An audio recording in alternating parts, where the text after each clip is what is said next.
5 reasons why booing the USA national anthem is disgracefully un-Canadian.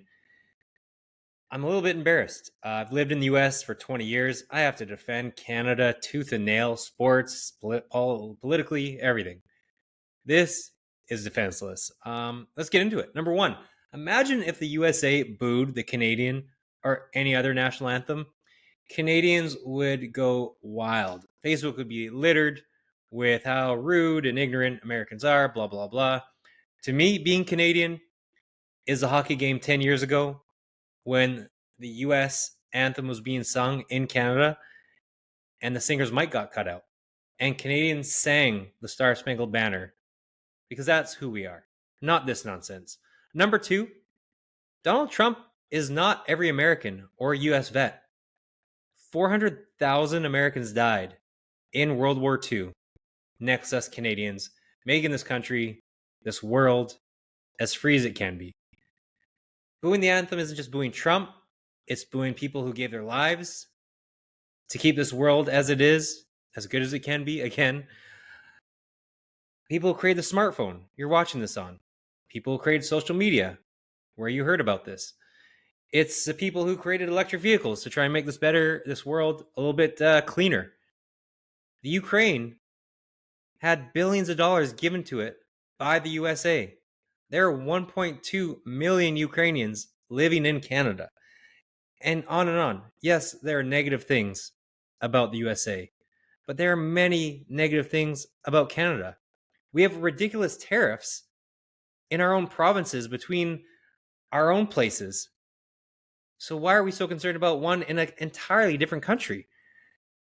Which brings me to number 3, focus on our own issues and let's create Canadian independence. Canada's starting to sound like the crazy ex who doesn't worry about their own life and just keeps on talking about you.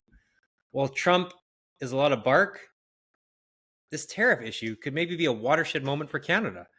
Why don't we get some independence from the United States? They don't need to be, they're not even our big brother, they're our parents. We're staying in our parents' basement.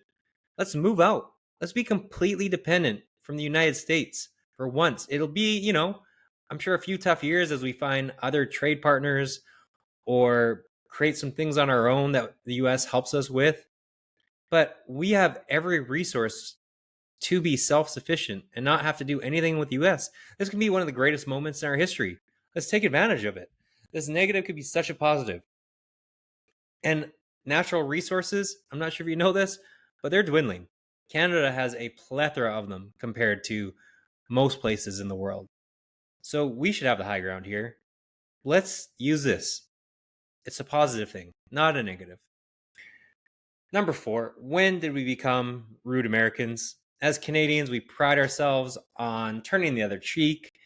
We rail on how rude and classless people can be in other countries. I'm not going to point fingers. Yet, we had the chance to be the bigger country, and we didn't.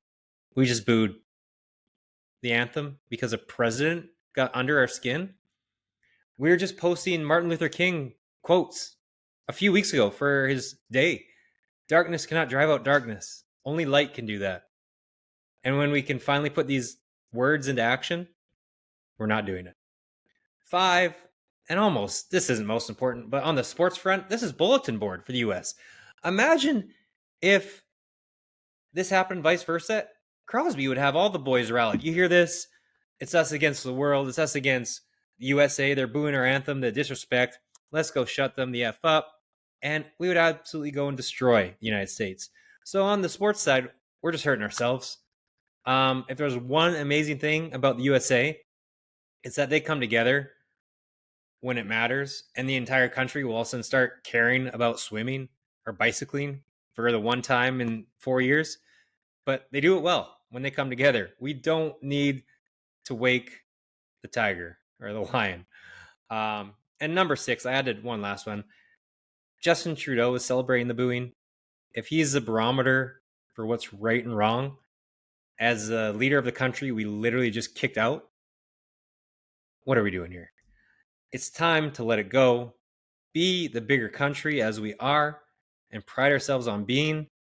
We have a moment to show the world what it means to be Canadian and set example for everyone. Fraser LeVay podcast, fanneverland.com. Check it out.